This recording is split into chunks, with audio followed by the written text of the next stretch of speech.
एका बाजूला समुद्र आहे आणि दुसरीकडे देशातली निम्म्यापेक्षा जास्त जमीन म्हणजे रखरखीत वाळवंट आहे. ही परिस्थिती आहे इस्रायलची. या देशात कधी पुरेसा पाऊसही पडत नाही.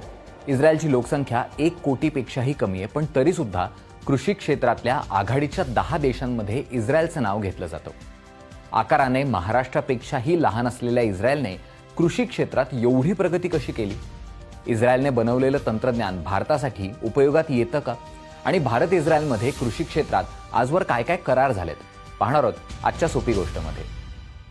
इस्रायलचे शेतकरी पेरणीपासून ते पिकांच्या कापणीपर्यंत वेगवेगळ्या तंत्रज्ञानाचा वापर करतात. प्रगत बी बियाणं, सिंचनाच्या पद्धती, पिकांची कापणी झाल्यानंतर तंत्रज्ञानाचा वापर करून त्यांचं पॅकेजिंग आणि साठवणूकही करतात. शेतकऱ्यांना त्यांच्या मालाचं मार्केटिंग करण्यासाठी सुद्धा इस्रायल सरकार मदत करतं. 1959 साली इस्रायलचे संशोधक सेमचा ब्लास आणि किबुट्स हॅटझेरिम यांनी पहिल्यांदा आधुनिक ठिबक सिंचनाचा शोध लावला.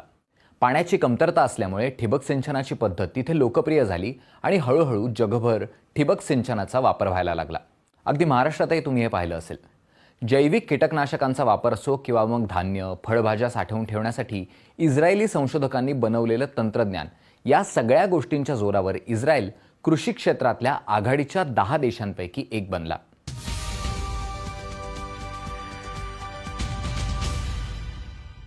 इस्रायलची निर्मिती झाली तेव्हा त्या देशात लोकांना पिण्यासाठी पुरेसं पाणीही नव्हतं.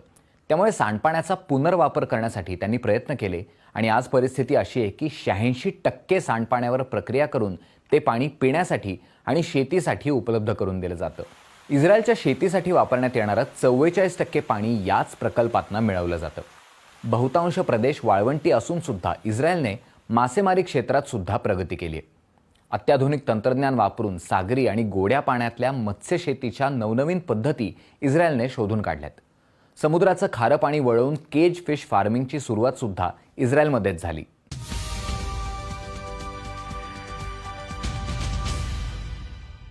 इस्रायलच्या कृषी विभागाने दिलेल्या माहितीनुसार उपग्रहांनी काढलेले फोटोज, हवाई पाहणी, देशभरातल्या शेतीची आकडेवारी यांचा वापर करून शेतीत कोणती पिकं घेतली पाहिजेत, कोणत्या मोसमात काय केलं पाहिजे याची माहिती त्या देशातल्या शेतकऱ्यांना वेळोवेळी दिली जाते. टारानिस नावाच्या कृषी क्षेत्रातल्या एका कंपनीचे CEO अयाल करामी म्हणतात की आम्ही हाय रेझोल्युशन कॅमेऱ्याचा वापर करून पिकांचे फोटो काढतो. पिकांच्या पानावर एखादा छोटा कीटक जरी असेल तरी आम्हाला त्याला बघता येतं आणि मग त्या फोटोचा वापर करून तो कीटक कोणता आहे, त्यासाठी कोणती औषधं वापरली पाहिजेत याची उत्तरं मिळवता येतात. त्याचा अहवाल आम्ही शेतकऱ्यांना देतो आणि त्यानुसार शेतातल्या ज्या पिकांवर कीटकांचा प्रादुर्भाव झालाय फक्त तिथेच औषध फवारणी करायला मदत होते. जैविक कीटकनाशकं आणि जैविक खतांचा वापर करून इस्रायलमध्ये रासायनिक खतांचा वापर तब्बल 70% कमी करण्यात यश मिळालं. इस्रायलची लोकसंख्या 1 कोटीपेक्षाही कमी आहे. त्यामुळे अशा परिस्थितीत रोबोट आणि सेन्सर्सचा वापर करून त्या देशात शेती केली जाते.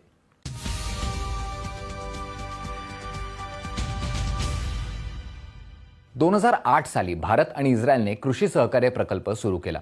त्या अंतर्गत दुग्धव्यवसाय, शेती तंत्रज्ञान आणि सूक्ष्म सिंचनाच्या विकासासाठी $5 कोटी चा कृषी फंड उभारण्यात आला. भारतातल्या शेतकऱ्यांना इस्रायलच्या तज्ज्ञांनी शेती करण्याच्या फायदेशीर मार्गाबाबत प्रशिक्षण देण्यासाठी देशभरात कृषी विकास केंद्र उभारण्यात आली आहेत. उभी शेती, ठिबक सिंचन, मृदा संधारण अशा गोष्टी या केंद्रांमधून शिकवल्या जातात. महाराष्ट्रात सुद्धा दापोली, नागपूर आणि छत्रपती संभाजीनगर इथं भारत इस्रायल कृषी सहकार्य प्रकल्पाअंतर्गत उभारलेली केंद्र आहेत. 2008ला केलेल्या या करारामुळे हरियाणामध्ये चेरी टोमॅटोचं उत्पादन घेण्यात, महाराष्ट्रातल्या आंब्याच्या बागांचं पुनरुज्जीवन करण्यात मोठी मदत झाली. इस्रायलच्या परराष्ट्र मंत्रालयाच्या अंतर्गत आंतरराष्ट्रीय विकास सहकार्यासाठी काम करणारी माशाव ही संस्था आहे. त्यांनी दिलेली माहिती असं सांगते की या कृषी सहकार्य प्रकल्पामुळे हरियाणात टोमॅटो, शिमला मिरची आणि काकडीचं उत्पादन 5 ते 10 पटींनी वाढलं. पाण्याचा वापर 65% कमी झाला आणि त्यासोबतच खतं आणि कीटकनाशकांच्या खर्चात सुद्धा घट झाली. त्याचप्रमाणे दापोलीतल्या आंबाबाग पुनरुज्जीवन प्रकल्पांमुळे 3 वर्षात उत्पादकतेत तिपटीने वाढ झाल्याची माहिती सुद्धा त्यांनी दिली. भारताचे माजी कृषी सचिव सिराज हुसैन सांगतात की पाण्याची कमतरता असलेल्या महाराष्ट्र, कर्नाटक, तेलंगणा आणि गुजरातसारख्या राज्यांमध्ये या करारानंतर सिंचनात वाढ झाली. देशातल्या केंद्र आणि राज्य सरकारांनी या तंत्रज्ञानाची जाहिरात केली पाहिजे. इस्रायलचा आकार महाराष्ट्रापेक्षा अर्थातच कमी आहे, परिस्थिती खूप वेगळी आहे. पण इस्रायलच्या उदाहरणातनं महाराष्ट्रात आणि भारतात अनेक गोष्टी करणं शक्य झालंय. तुम्हाला या सगळ्याबद्दल काय वाटतं? आम्हाला कमेंट्समध्ये नक्की सांगा आणि हा व्हिडिओ आठवणीने शेअर करा. धन्यवाद.